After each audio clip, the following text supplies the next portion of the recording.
여러분, 하나님은 우리에게 이성을 주셨어요. 그죠? 그러면 그 이성을 주신 목적이 뭐냐면 생각하라는 거예요.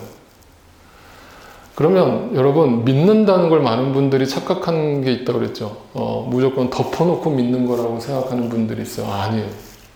그러면 하나님이 우리에게 이성을 왜 주셨겠어요? 생각해 보라는 거예요. 그러면 우리가 성경 66권을 우리에게 주신 이유도 성경을 읽으려면 뭐가 필요해요? 이성이 필요해요. 이성이 없으면 우리는 글자를 모르면 성경을 몰라요. 이성을 주셔서 글자를 통해서 하나님의 뜻을 아는 거예요. 예수님 이 땅에 오셔서 산상수훈 설교하실 때 뭐라고 하셨습니까? 야, 저 하늘에 나는 공중에 나는 새를 보라. 그 보라라고 하는 단어가 그냥 look at that이라는 뜻이 아니라 think about이에요. 그러니까 생각해 보라는 거예요. 여러분, 우리가 살면서 공중에 나는 새를 한두 번 봅니까? 네? 새를 몰라요? 근데 주님이 갑자기 생각해 보라는 거예요. 저 드레핀 백합화를 생각해 보라는 거예요. 그걸 생각 없이 그냥 살면 다 당연한 겁니다. 당연한 거고 아무런 감동이 없어요. 생각을 해보니까 너무 신비롭고 놀라운 거예요. 제가 좋아하는 노래 루이 암스트롱의 What a Wonderful World예요.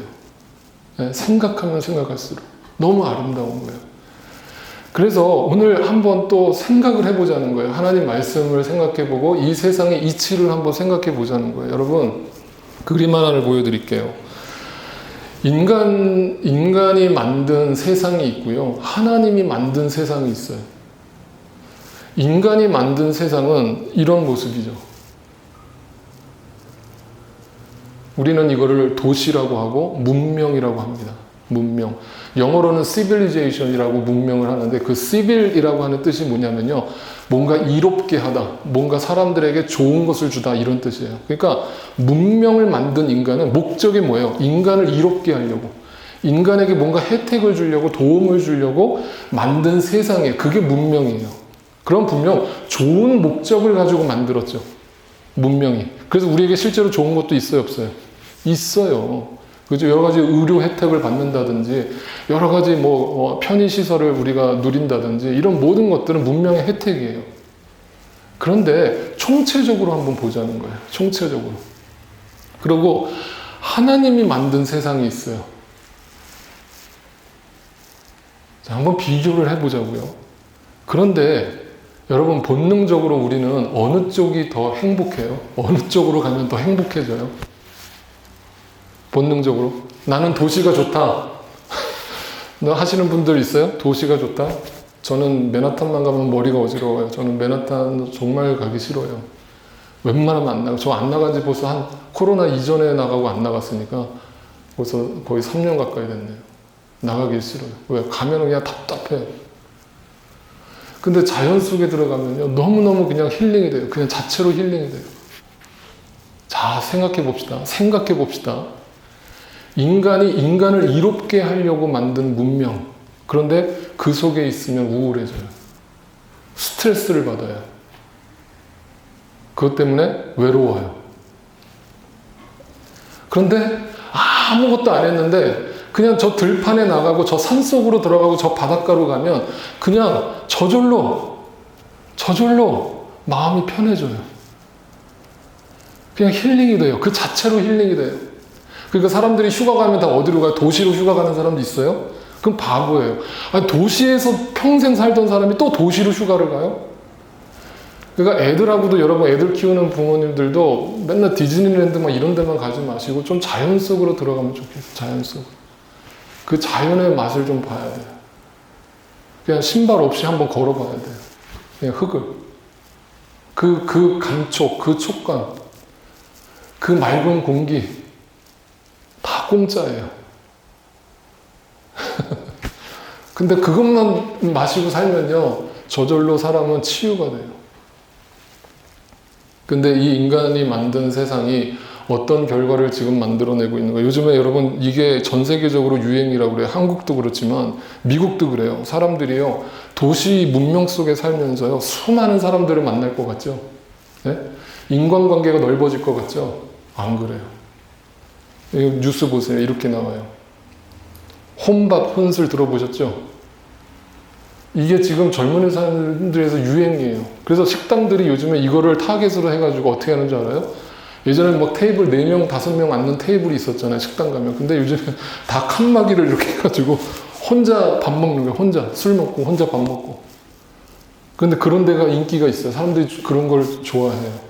아무한테도 받아받지 않고 나 혼자만 즐길 수 있는 공간. 왜 그럴까요? 아니, 도시 속에 살면 맨하탄만 나가면 수많은 사람들을 만날 수 있는데 왜 그럴까요? 외로워요. 외롭죠. 이번 코로나가 닥쳐왔어요. 근데요, 이것도 설문조사 결과가 나왔어요. 시골에 사는 사람들은요, 코로나를 크게 겪질 않았대요. 제가 지금 제 사촌도 저 텍사스 쪽에 사는데, 물어보니까 자기는 코로나 별로 전혀 개의치 않는데. 그리고 사람들이 그렇게 그거에 대해 의식도 안 한대요. 그냥 너무 편안하게 잘 산대요. 그런데 가장 심각한 지역이 어디예요? 저 캘리포니아 도시 쪽, 그 대도시, 보스턴, 시카고, 이런 대도시 중심으로 뭐가 번지는 줄 알아요? 보세요. 자해, 우울증, 자살. 심각해요. 문명 속에 사는데 그 문명 속에서 사람들이 불행해해요. 인간이 만든 세상 속에서 불행해해요. 스트레스를 받아요. 그것 때문에 병이 걸려요. 인간을 만나는 게 두려워요.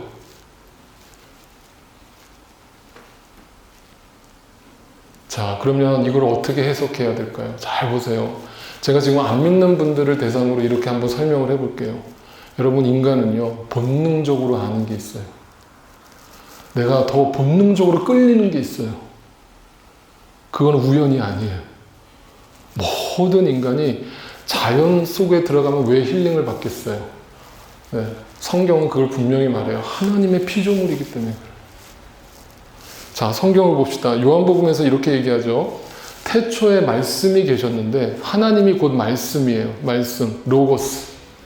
근데 그 말씀이 우리가 인간이 알아들을 수 있는 언어였어요? 알아들을 수 없는 언어였어요?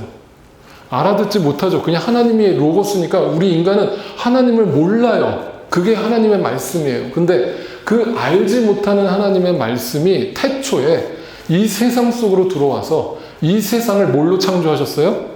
말씀으로 창조하셨어요. 그 의미는 뭐예요? 모든 피조물 속에 하나님이 들어가 있다는 거예요? 없다는 거예요? 있다는 거예요. 그러면 인간이 왜 자연 속에 들어가면 행복해져요? 그 자연 속에 뭐가 숨겨져 있기 때문에 하나님의 말씀으로 창조된 본성, 하나님의 속성이 이 자연 속에 숨겨져 있기 때문에 우리 인간은 그 자연 속에 들어가면 하나님을 느끼는 거예요, 본능적으로. 그래서 힐링을 받는 거예요. 마치 아기가 엄마 품에 안기듯이 뭔가 포근한 거예요. 분명히 얘기하잖아요. 그로 말미암아 창조되었고 그가 없이 창조된 것은 하나도 없다고요. 하나도 없다고요. 그런데 생각하지 않고 그걸 보지 않는 사람들은 뭐라고요? 이거 다 우연이야. 하나님이 어딨어? 다 우연이야. 우주? 우연히 그냥 빅뱅. 어느 날 갑자기 그냥 터져서 만들어진 거야. 인간? 그냥 진화해가지고 우연히 만들어진 거야. 여러분, 우리 교인들은 제가 충분히 다 설명드렸습니다만 만약에 이 설교를 듣고 계시는 어떤 불신자분이 계시다면 혹여라도 진화론에 대해서 궁금해하시는 분들이 계시다면 저한테 개인적으로 질문하세요. 제가 상세하게 설명드릴게요. 진화론은요, 증명된 과학이 아니에요. 물어보세요. 진화론자들을 붙잡고 물어보세요. 그들은 추론할 뿐이에요. 그래서 진화론이에요. 떼오리예요. 떼오리. 떼오리라는 건요, 가상이라는 거예요.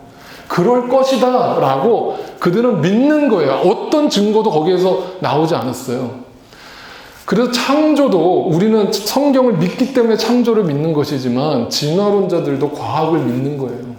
그들은 무슨 객관적 사실을 가지고 얘기하는 게 진화론이 아니다 이 말이에요. 그런데 다 우연히 만들어졌다.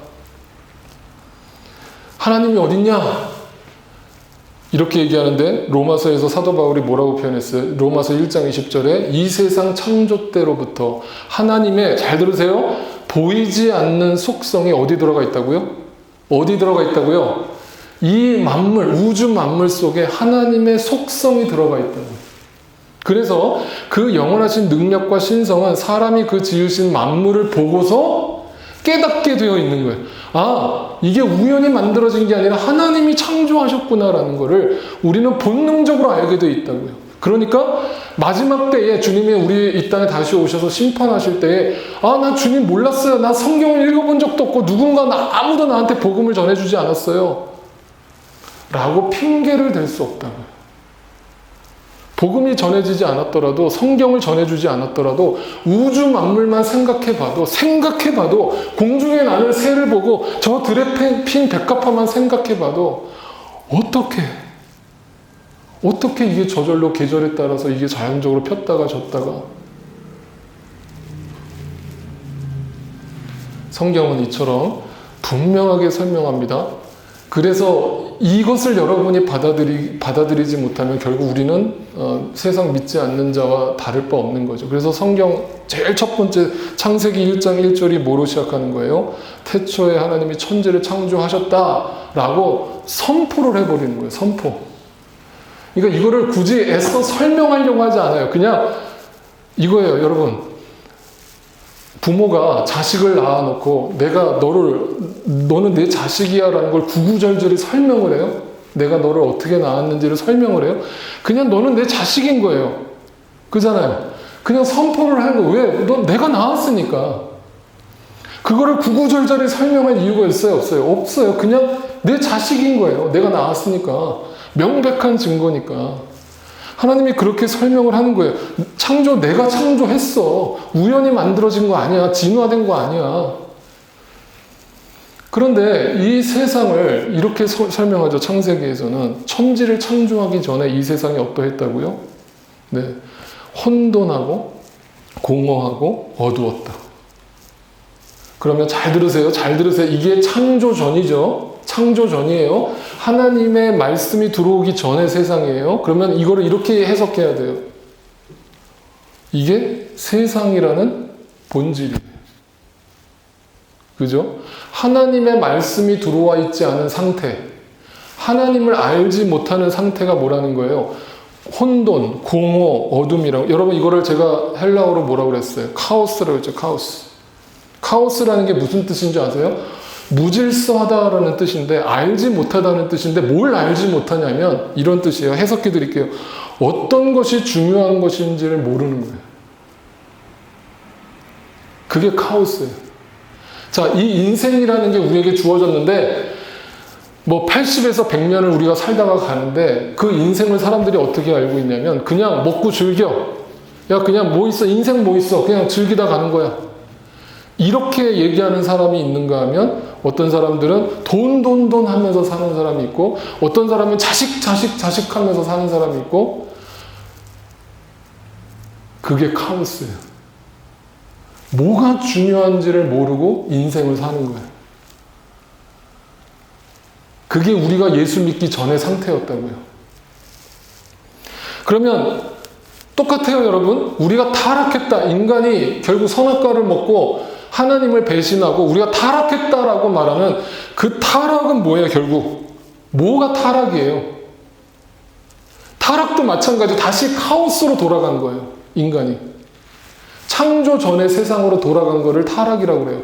그러니까 타락은 이거예요. 한마디로 제가 이렇게 설명드릴게요. 더 중요한 것을 삼켜버린 상태를 타락이라고 하는 거예요. 내가 하나님으로부터 창조되었다는 사실은 까마득히 잊어버리고 눈에 보이는 것을 쫓아서 살아가는, 그것이 마치 본질인 것처럼 살아가는 것을 뭐라고 얘기해요? 그게 타락이에요. 그게 죄예요. 그러니까 성경은 우리를 다 죄인이라고 얘기하는데 저는 윤리적으로 도덕적으로 그렇게 나쁜 짓 하면서 살지 않았는데 왜 자꾸 교회만 가면 자꾸 저를 죄인이라고 해요? 그게 아니고요. 성경은 윤리 도덕적인 죄를 먼저 얘기하는 게 아니고요. 당신이 어디로부터 왔는지, 누가 당신의 인생을 만들었는지, 하나님이 왜 우리에게 인생을 허락했는지 그 목적을 알지 못한 채 덜 중요한 것, 비본질을 쫓아서 살아가는 그 자체가 죄라고요. 자, 그러면 여기까지 이렇게 얘기를 하면 어떤 분들이 이렇게 설명합니다. 아, 목사님, 그래요. 알겠어요. 내가 하나님으로부터 창조됐다는 거 알겠어요. 그런데 제가 한 가지 퀘스천이 있어요. 성경을 볼 때마다 드는 의문이 있는데, 아니, 도대체 하나님은 에덴 동산을 만들어 놓고 왜 선악과를 만드셔가지고, 예? 선악과를 애시당초 안 만들었으면 인간이 죄도 안 졌을 거고, 그러면 우리는 계속 이 땅에서 하나님하고 다 행복하게 살 텐데, 하나님 왜 그 선악과를 만드셔서 우리를 이렇게 죄인으로 만드십니까? 이거 단골 질문이에요. 근데 제가 이렇게 말씀드리면 좀 양해 부탁드려요. 성경을 알고 그 질문을 들으면 너무 유치해요. 너무 유치한데 그 유치한 질문에도 제가 성경은 답을 하고 있어요. 뭐라고 답을 하는지 아세요? 잘 보세요. 잘 보세요. 과연 하나님이 불합리하신지 한번 잘 생각해 보세요. 창세기 2장에 이렇게 나옵니다. 주 하나님이 사람에게 명하셨다. 동산에 있는 모든 나무의 열매는 네가 먹고 싶은 대로 먹어라. 자, 에덴 동산을 다 만들어 놓으시고 수많은 열매들 나무들을 만들어 놓으시고 거기에 있는 거 다 먹어도 된다 안 된다? 그러면 인간에게 자유를 주신 거예요, 안 주신 거예요? 엄청난 자유를 주신 거죠. 자, 그러면 여러분 잘 보세요. 아까 또 생각해 보세요. 인간이 언제 행복하냐? 언제 행복하냐? 일할 때 행복하신 분. 나는 일하러 가는 게 너무 행복해요. 너무 즐거워요. 나는 공부하는 게 너무 즐거워요. 너무 행복해요. 그럼 괜히 돌 맞죠. 그런 얘기 했다가. 그거 없어요. 인간은 언제 행복한 줄 아세요? 놀 때. 놀 때. 인간은요, 놀고 싶은 거예요. 왜? 하나님이 그렇게 만들었거든. 에덴 동산에서, 야, 마음껏 놀아. 내가 너희를 창조한 이유는 너희가 행복하기를 원하는. 마음껏 뛰놀아. 먹고 싶은 거 마음껏 먹어. 근데 인간이 만든 세상에서 놀려고 그러면요, 은퇴할 때까지 기다려야 돼요.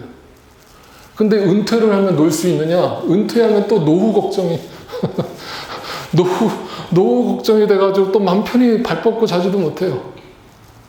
죽을 때까지 인간은 놀지 못해요. 맘 편히 놀지 못해요. 인간의 죄 때문이죠. 근데 하나님이 만든 세상은 마음껏 먹어라.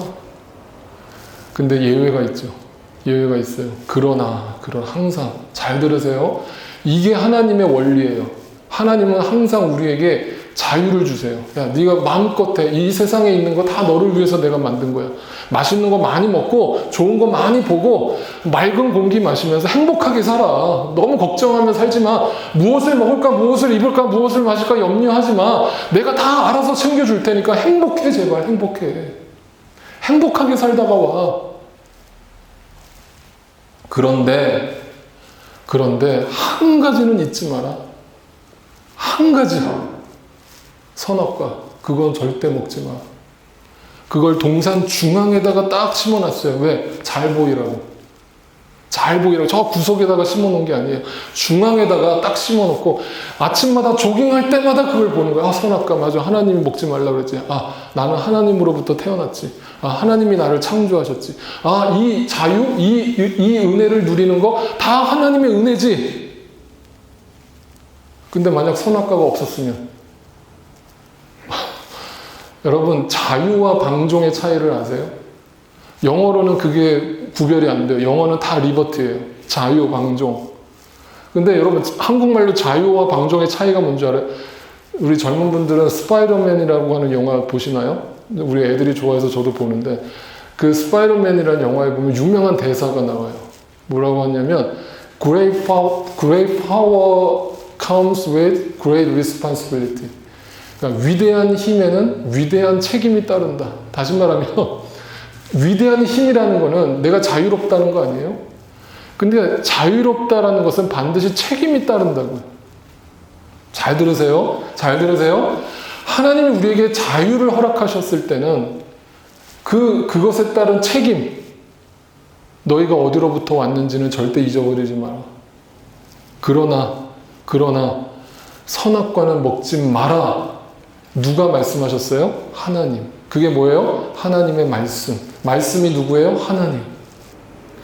그러니까 인간은 이 땅에 살면서 자유를 누려야 되지만 절대 잊어먹지 말아야 되는 게 뭐예요? 하나님의 말씀. 하나님이 나를 창조하셨다. 하나님이 나를 인도하신다라는 건 절대 잊어먹지 말라는 거죠. 근데 이거를 인간이 잊어버렸다. 자기가 하나님이 돼버렸다. 하나님은 어딨어? 그냥 내 인생 내가 사는 거지. 내가 내 인생 주인이지. 그렇게 사니까 솔로몬의 전도서의 고백이 나오는 거예요. 하나님을 잊어버리고 사니까 그 인생이 뭐예요? 같이 한번 읽어보세요. 시작. 전도자가 말한다. 헛되고 헛되다. 헛되고 헛되다. 영어로 meaningless인데 여기는 이 번역에는 vanity라고 하는 단어로 더 리얼한 단어를 썼어요. vanity. 의미가 없다. 가치가 없다. 하나님의 말씀을 잊어버리고 사는 인생은요, 헛된 거예요. 공허한 거예요. 카오스예요. 혼돈이에요. 무질서예요. 어둠이에요. 우울해요. 인간이 만든 문명 사회 속에서 외로워요. 이게 뭐예요? 타락의 결과예요. 그게 뭐예요? 혼돈과 공허와 어둠으로 다시 돌아간 결과예요. 그래서 죄는 뭐예요? 창조주 하나님을 잊어버린 거예요. 그 말씀을 잊어버린 거예요. 그리고 선악과를 먹어버린 거예요. 내가 하나님이 돼버린 거예요. 그러니까 이 전도서에서 솔로몬이 헛되다 헛되다 하고서 끝났으면은 이거는 세상 노래하고 똑같아요. 세상 사람들도 다 이렇게 노래하잖아요. 인생 공수래 공수거다 그러면서 인생 다 무의미하다 이러고 노래하고 가잖아요. 근데 책 이름이 전도서예요. 전도서. 뭔가를 진리를 알려주고자 하는 의도가 있어요. 그 전도서의 솔로몬의 결과가 뭐예요? 결론이 뭐예요? 젊을 때에 너의 몸에 힘이 있을 때에 이 말이에요. 힘이 있을 때에 죽기 전에 너의 창조주를 기억해. 이게 저는 성경을 볼 때 머리카락이 쭈삣 서는 게 뭐냐면 그냥 이 전도서를 쓴 솔로몬이 너의 하나님을 기억해라 이렇게 얘기했으면 못 알아들었을 거예요. 근데 그 하나님을 창조주라고 정확하게 표현했어요. 네 근원이 어디야? 네 뿌리가 어디야? 너 누구로부터 왔어? 네 부모가 누구야? 이렇게 물어본 거예요. 네 부모가 누구야? 하나님이야. 근데 왜 네가 사는 것처럼 착각해? 하나님은 이처럼 인간에게 에덴 동산이라는 충분한 자유를 주시고 그 자유를 만끽하라고 행복하라고 기회를 주셨어요. 그러나 절대 잊어먹지 마라. 창조주를 기억해라. 근데 하나님의 심정이 어떤 것인가를 이렇게 그 하나님의 심정이라는 책을 쓴 윌리엄 톰슨이라고 하는 분이 있는데 그 책에 이런 구절이 나와서 제가 읽어드릴게요. 하나님의 심정이에요. 하나님이 인간을 바라보는 어떤 마음인가를 이렇게 표현했어요. 자유로운 우주. 잘 생각하고 들으세요. 자유로운 우주. 나로부터, 하나님으로부터 자유로운 존재를 만들면 우주는 정말 자유로워질까? 다시 말하면 선악과가 없었으면 인간은 정말 자유로울까? 나의 신성을 가려서 피조물들이 자유롭게 살게 하면 정말 그들은 자유로울까? 하나님의 심정이에요. 그래도 그 피조물들은 나를 기억할까? 나를 기억하라고 머릿속에 프로그램하지 않아도 그들은 자발적으로 나를 기억할까? 선악과를 내가 만들지 않았다면 그들이 나를 스스로 기억할까? 나를 절대 잊어버리지 않을까? 그럼에도 내가 저들에게 자유를 주지 않는다면 정말 저들은 행복하다고 말할까? 내가 저들을 로봇처럼 만들어서 너희는 무조건 마치 여러분 이렇게 상상해 보세요. 부모가 자식을 낳아놓고 자식을 개들이나 묶고 다니는 그 개 목걸이를 목에 차고서 여기 옆에 계속 앉혀놔요. 그리고 야 너는 엄마한테 절대 떨어지지 마. 3발 이상 떨어지지 마. 너는 내 거니까 내 자식이니까. 그러면 그 자식은요 절대 죄를 지을 가능성이 없죠. 그죠? 늘 엄마가 옆에서 붙어 있으니까 나쁜 짓 안 할 거 아니에요, 커도. 그러면 그 아이는 엄마 말대로 살겠죠? 그럼 뭐예요? 로봇처럼 되는 거죠. 노예가 돼버리는 거죠. 근데 부모는 풀어주죠. 야, 네가 네 인생이니까 행복하게 살아. 근데 엄마는 잊어버리지 마. 엄마 아빠는 잊어버리지 마. 네가 누구로부터 나온 자녀인지는 잊어버리지 마. 예를 들면 놀이동산을 애를 데리고 가서 애가 막 눈이 돌아가 놀이동산 너무 재밌겠다 하는데 그래 마음껏 누려. 네가 타고 싶은 거 마음껏 타. 근데 엄마 손은 놓지 마. 왜? 엄마 잃어버리면 안 되니까. 똑같은 얘기예요. 정말 자유를 주지 않는다면 정말 저들이 행복할까? 그러니까 풀어준 거예요. 풀어줬어요. 그런데 반대로 내가 저들에게 온전히 자유를 준다면 저들은 나의 뜻에서 멀리 떠나 나를 잊어버리겠지? 내가 저들을 창조했다는 것을 저들은 기억할까? 여러분, 이거를 증명하는 게 구약 성경이에요. 구약에서 이스라엘 백성들이 하나님의 기적을 조금 전에 목도를 해놓고 눈에 보이는 것을 쫓아서 헷가닥 해요, 안 해요? 우리는 그걸 보면서 이런 인간들, 이런 인간 말종들 하지만 그게 우리 모습이라니까요. 성경의 거울이라니까요. 하나님이 이스라엘의 왕이죠. 하나님이 이스라엘의 주인이죠. 그죠? 그런데 사사기에 보면 이스라엘 백성들이 주변 국가들을 이렇게 보거든요. 주변 나라들. 근데 우리만 왕이 없어. 인간 왕이 없어. 그리고 그걸 부러워해. 아니, 저 나라는 저렇게 부강한 이유가 왕이 있기 때문 아니야? 근데 이스라엘은 왜 왕이 없어? 하나님, 왕을 주세요. 왕이 필요해요. 그때마다 하나님이, 야, 왕이 왜 필요하냐, 니네? 내가 니네 왕인데? 내가 니네 주인인데? 왜 또 필요해? 눈에 보이는 왕이 뭐가 중요해? 중요해요. 다른 나라들 다 있잖아요. 왜 우리만 왕이 없어요? 그래서 우리가 이렇게 약소국인 거 아니에요? 사무엘상의 8장 5절에 뭐라고 얘기합니까? 사무엘에게 말했다. 이제 모든 이방 나라들처럼 우리에게 왕을 세워주세요. 하나님 없어도 돼요. 눈에 보이는 왕이 중요해요. 눈에 보이는 왕이 우리를 행복하게 해줄 거예요. 다른 나라들처럼 우리를 부강하게 만들어줄 거예요. 그게 세상 이치예요. 처음에 사무엘을 통해서 하나님이 계속 거부합니다. 안 돼. 안 된다고 그래.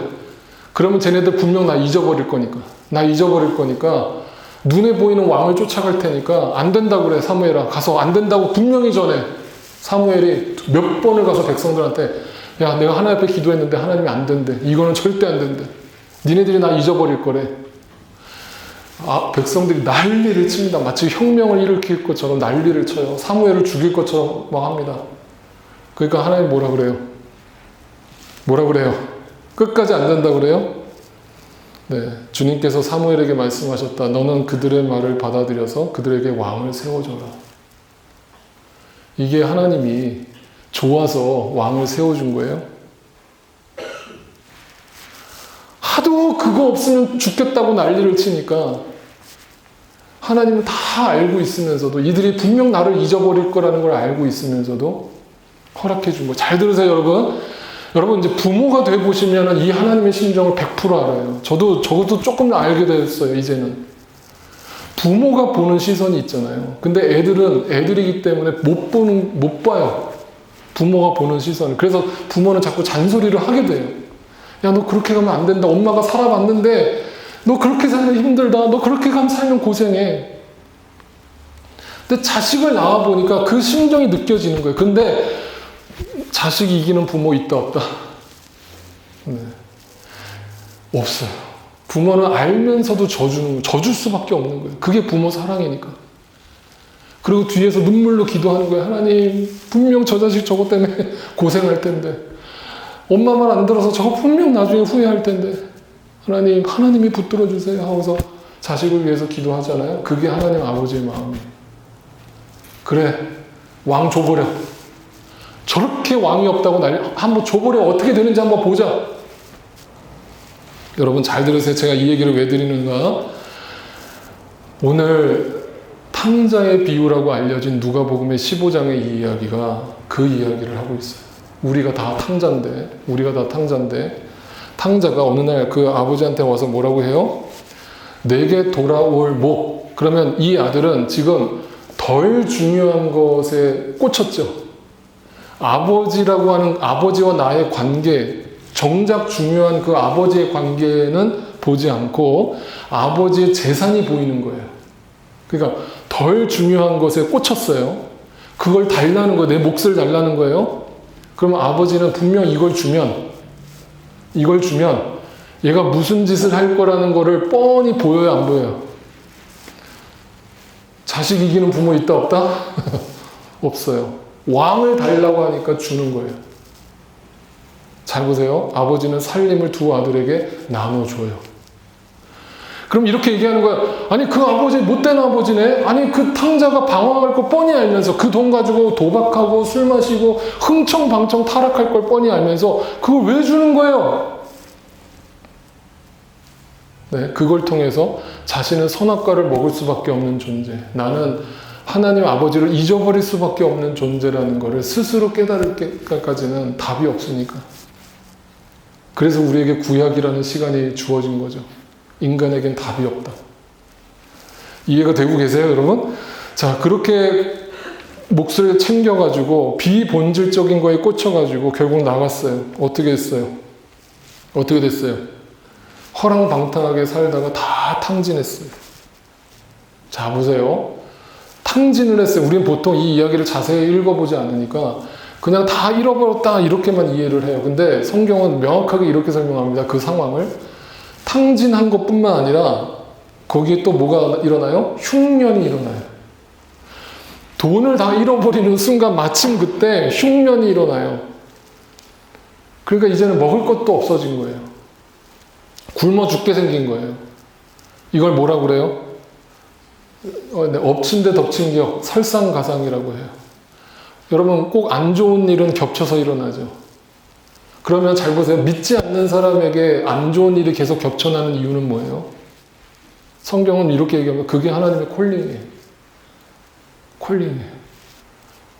내가 하나님을 아직 믿지 않는데 내가 인생에서 잘 먹고 잘 살고 있다?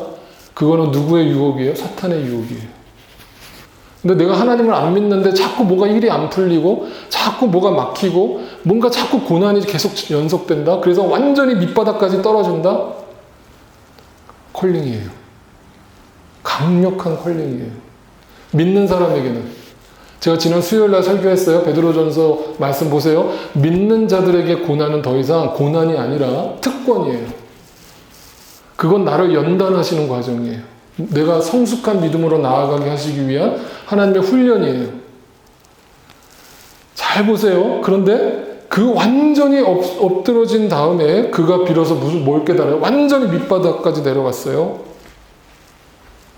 그제서야 제정신이 들어요. 여러분 이 제정신이 들었다라고 하는 단어가 이전 번역 한글 성경을 보면 그가 비로소 돌이켰다 이렇게 놓여 있어요. 돌이켰다.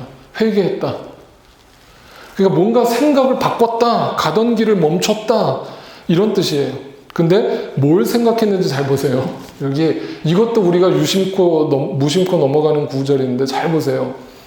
정신이 돌이켰는데 내 아버지의 그 많은 품꾼들에게 먹을 것이 남아 도는 것을 생각했어요.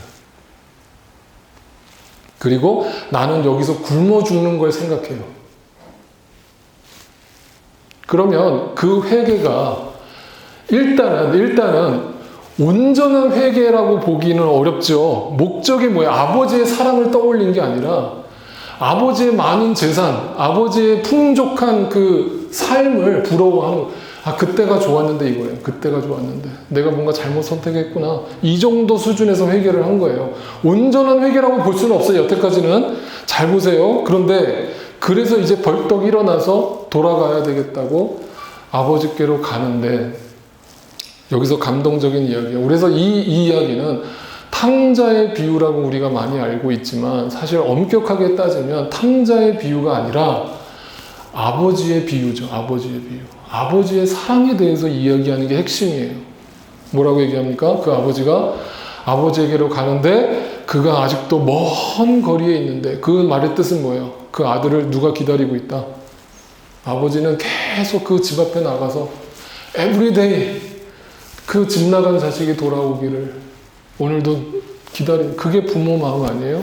근데 그게 하나님 마음이라니.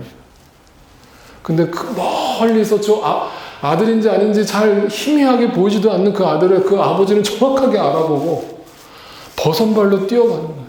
그래서 그 아버지는 그를 보고 측은히 여겼다. 불쌍히 여겼다. 이 말은 아이고 인간아 그러니까 아버지 말 듣지 이거 웬 고생이냐 이런 뜻이 아니라 그래, 그게 인생이란다 아들아. 인생은 그렇게 네가 눈에 보이는 걸 쫓아 살다 보면 허무한 거야. 다 없어지는 거야. 다 잃어버리는 거야. 다 놓치는 거야. 그거 이제 알았니 아들아? 이 뜻이에요. 그러면 잘 들어보세요. 항상 사람은요, 경험을 통해서 안다고 하잖아요. 이 아버지도 그 수많은 인생의 경험을 통해서 하나님을 만났을 거 아니에요. 그죠? 그러면 이 아버지도 그 방황을 통해서 하나님을 만났겠죠. 그리고 그 아들이 어떤 상태에서 어떻게 돌아올 건가라는 걸 다 알고 있었죠.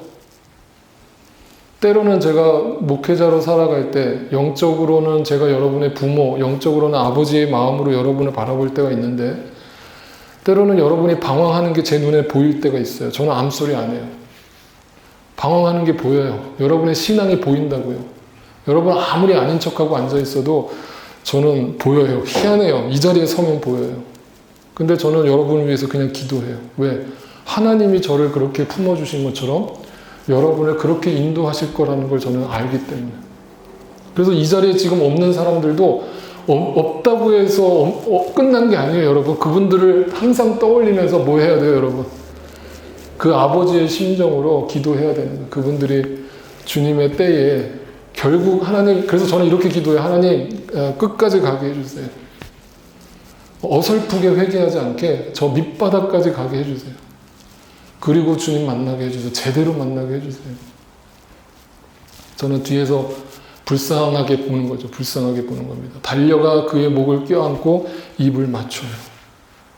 자, 나는 그냥 단지 아버지의 엄청난 그 사랑이 갑자기 깨달아져서 회개하고 아버지께 돌아온 게 아니에요. 단지 너무 배가 고파서 이러다 죽겠다 싶어서 그 아버지가 같이 있을 땐 그래도 먹을 게 있었는데 라는 생각으로 돌아왔어요. 근데 그 아버지는요, 그런 거 따지지 않고 그냥 나를 있는 그대로 받아줘요. 그러니까 그 은혜를 받았잖아요. 그러면 그 돌아온 자식이 어떤 마음일까요? 이제부터 자격이 없겠죠. 여러분, 이게 구원받은 자의 마음이에요. 겸손한 거예요. 아버지, 내가 뭔데, 나는 내 속에는 여전히 배가 고파서 아버지한테 온 거거든요. 그런데도 나를 그냥 품어주세요. 그런데도 나를 그냥 용서해 주세요. 아버지, 나는 아버지한테 아들이라고 불릴 자격도 없어요. 내가 뭔데요? 왜요? 그동안 아버지 얼마나 내가 속썩였어요. 근데 왜요, 아버지? 내가 뭐 이런 불효자를 왜 그냥 품어주세요? 그러면서 아버지가 한술 더 뜹니다. 야, 내 아들아, 저 가장 좋은 옷을 갖고 와라. 손에 반지를 끼우고 발에 신을 신기고 살찐 송아지를 끌어다가 이거는요, 저기 천년손님, 백년손님이 와도 이렇게 잔치 안 베풀어요. 근데 아버지 재산 다 탕진하고 지 멋대로 살다가, 고집스럽게 지 멋대로 살다가 실패한 그 아들을, 여러분, 이게 뭐예요? 이게 천국의 모습이에요. 이게 하늘 아버지의 집의 모습이에요. 그 아들이 뭐라고 표현해요? 죽었다가 살아났고 내가 잃었다가 되찾았다. 그 죽었다라는 게 뭐예요? 완전히 십자가에서. 다음 주에 이제 제가 그 부분을 설명 또 하겠지만 완전히 십자가에서 죽은 거예요.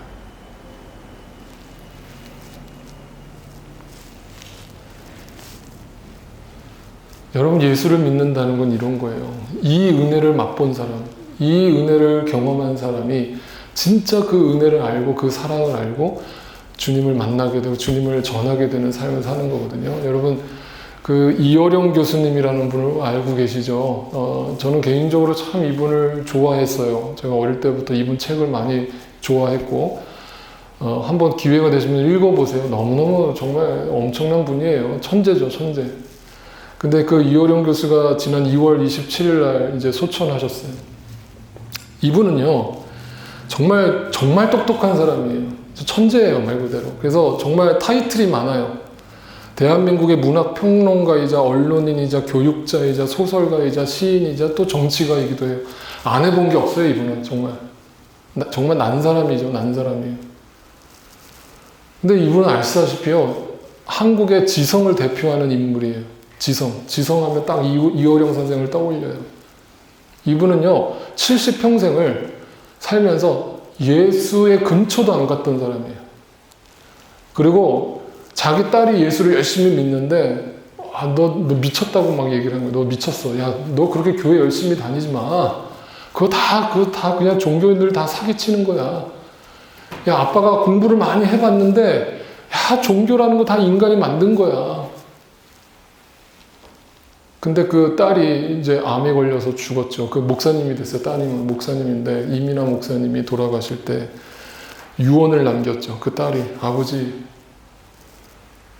아버지 정말 예수님 만나기를 원해요. 아버지 정말 하나님께 돌아가기를 원해요. 그게 딸로서 마지막 소원이에요. 알았다. 네 말 듣고 내가 한 번은 내가 교회 나가보마. 하면서 나간 게 온누리교회였고, 거기서 하영조 목사님을 만나서 복음을 듣고 이분이 세례를 받게 됩니다. 평생을 무신론자로 살다가, 평생을 자기 지식을 자랑하면서 살다가 2007년 7월 달에 고 이민아 목사의 유언에 따라 예수님을 영접하고 세례를 받았고, 이후 죽을 때까지 수많은 간증과 신앙서적을 집필하다가 하나님의 부르심을 받았어요. 이제 한 달밖에 안 됐습니다. 그분이 돌아가시기 전에 인터뷰를 했는데요. 이렇게 인터뷰를 했습니다. 저는 주님을 알기 전 나의 인생은 토끼와 거북이 이야기에서 토끼라고 생각하며 살았어요. 나는 잘났고 정신 똑바로 차리지 않으면 이 세상에서 패배자가 된다는 생각으로 살았죠. 그런데 실상 내가 거북이였던 거예요. 그동안 얼마나 잘못 살았고 얼마나 부족한 삶이었는지 그 교만함과 오만함을 버리게 된 게 가장 큰 변화라고 할 수 있어요. 인간은 정말 아무것도 아닌 거예요. 정말 나약하고 결핍 있는 존재들이죠. 하나님 없는 인간은 그 자체가 죽은 거였어요. 그런데 나는 한때 나의 글쓰기는 나는 이만큼 안다. 너희들은 내가 계몽해 주겠다 하면서 그렇게 땅을 향해 소리쳤던 것이죠. 그러나 이제 내 시선이 위를 향하고 나니 한없이 작아지는 거 있죠. 한없이 작아져요. 그러면서 간절히 깨닫게 된 겁니다. 나와 가족, 내게 소중한 울타리와 상관없이 이 세상은 더 중요한 가치, 더 큰 질서, 하나님의 창조 질서가 존재한다는 것을 이제야 죽기 전에 내가 알게 된 거예요.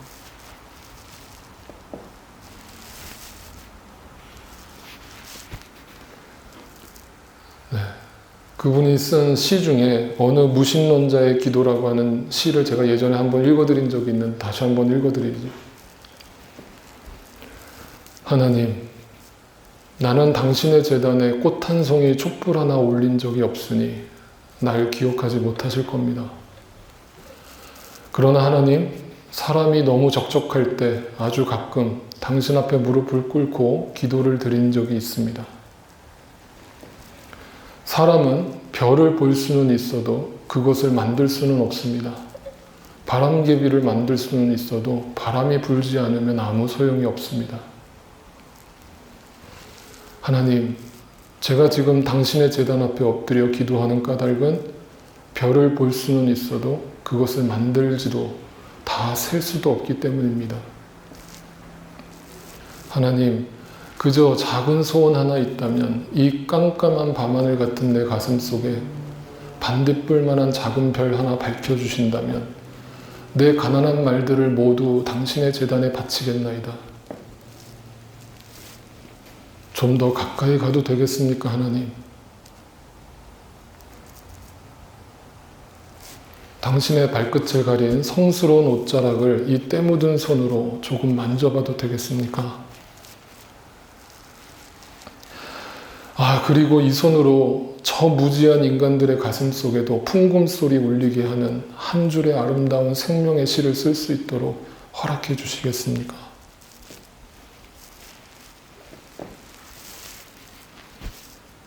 네. 하나님은 이 세상을 창조하셨고 하나님은 여러분을 창조하셨습니다. 그 창조주를 기억하고 그 창조주를 잊어버리지 않고 그 아버지 품으로 다시 돌아오는 것, 네, 그것이 인생의 목적입니다. 그것이 하나님이 우리에게 인생을 주신 이유입니다. 이 인생 동안 우리를 괴롭히려고 주신 게 아니라 내가 너를 창조했다는 거 이거 하나만 깨닫고 와라. 그거 하나만 믿고 와라. 그러면 너는 지금 죽어도 여한이 없다. 그래서 제가 지난주에 말씀드린 게 괜히 드린 말씀이 아니라 저는 이 비밀을 알았어요. 저는 이 비밀을 깨달았어요. 그래서 저는 죽어도 여한이 없는 거예요. 그런데 그냥 여기서 하나님 나를 부르셔도 여한이 없는데 하나님 나한테 사명을 주셨어요. 이제 너만 믿지 말고 너 그 복음 전하다 와라. 죽을 때까지 그 창조주 하나님 전하다 와라. 우리는 다 그 사명을 갖고 있는 사람들인 거예요. 마지막으로 찬양 한 곡 제가 불러드릴 거예요. 또 제가 노래 잘해서 불러드리는 거 아닙니다, 여러분. 있지만 그렇게 오해하지 마세요. 이 찬양은 제가 어릴 때에 교회에서 우연히 듣게 된 찬양이에요. 그때는 아무 의미도 모르고 그냥 들었어요. 아마 대부분 다 모르실 거예요. 너무너무 옛날 노래. 우리 저기 찬양팀들도 저희 와이프도 강집사님도 처음 들어보는 노래예요. 제가 이 곡을 뽑은 이유는 너무너무 가사가 너무 구구절절해 성경적이에요. 한번 들어보시기 바랍니다.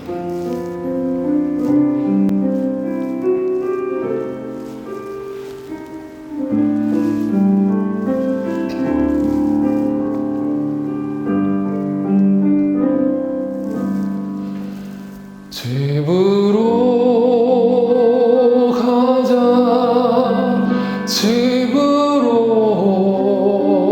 가자.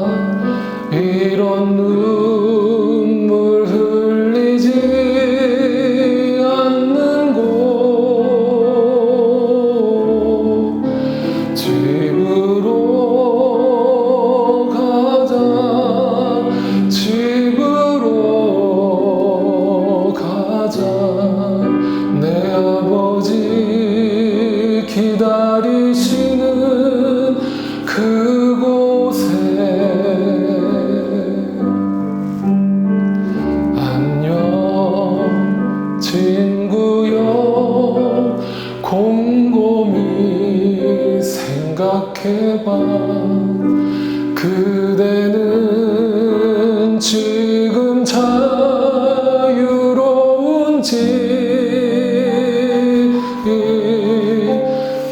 안녕 친구여, 감추지 않아도 돼. 애써 웃는 모습 안 보여도 돼.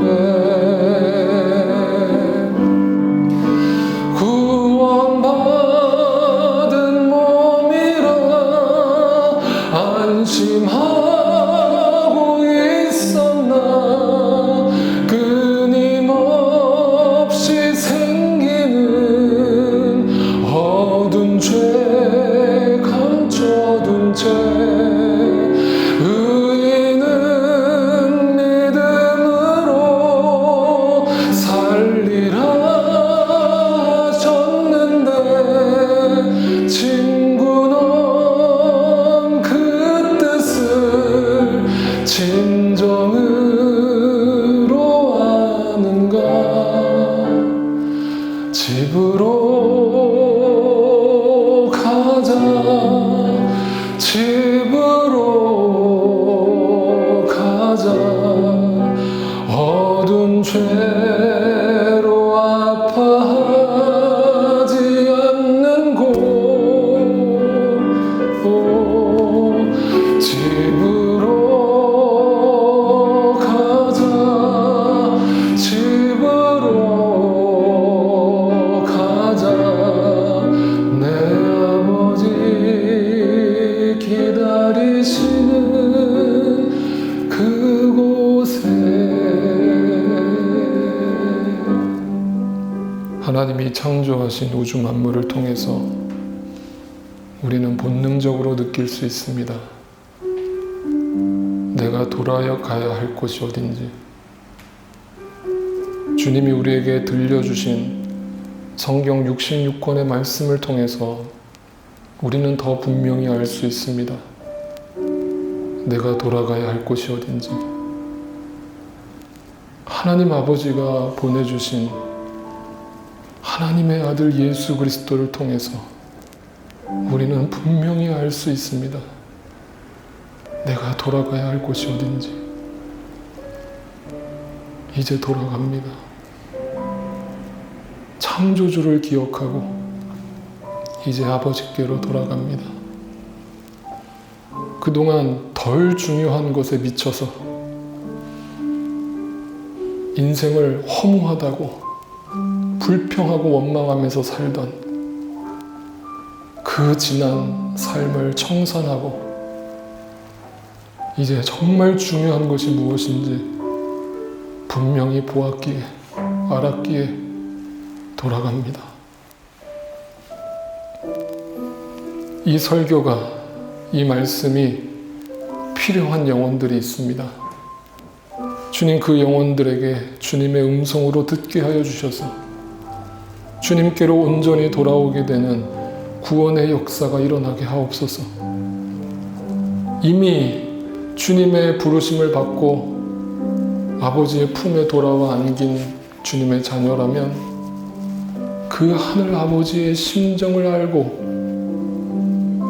아직도 내 주변에 내 가족 중에 그 길을 잃고 방황하는 내 이웃들을 주님께 인도하는 일에 내 남은 인생, 내 체력, 내 건강, 내 물질, 내 시간 주님 앞에 다 드려서 주님의 도구로 쓰임받다가 이제 사명 다 했다. 그걸로 네 사명 끝이다. 이제 아버지 품에 안겨라. 돌아와라. 라고 부르시는 그날에 나에게 천국 잔치를 베풀어 주시는 그 주님의 아버지 품에 돌아가 편히 쉬게 인도하여 주옵소서. 우리 함께하는 교회 모든 성도들, 이 자리에 있지 않은 성도들, 아직까지 그 믿음이 들어가 있지 않아서 여전히 세상에서 방황하는 지체들, 주여 불쌍히 여기시고 주여 저들을 불러주옵소서. 주님의 말씀으로 불러주옵소서. 돌아오게 하옵소서. 이제는 우리를 죄와 사망 가운데서 구원하여 주신 예수 그리스도의 놀라우신 은혜와 하나님 아버지의 그 크신 사랑하심과 성령 하나님의 충만케 하심과 인도하심이 이 혼돈하고 공허하고 어두운 세상 속에서 길을 잃고 방황하다가 주님의 음성을 듣고 그 가던 길을 멈추고 돌아선 우리, 이제 남은 날 동안에 그 창조주 하나님을 기억하고 그 창조주 하나님을 선포하며 살아가기로 다시금 주님 앞에서 결단하고 소망하는 우리 사랑하는 모든 믿음의 식구들의 삶 가운데 이제로부터 영원토록 함께 하옵시기를 간절히 축원하옵나이다. 아멘.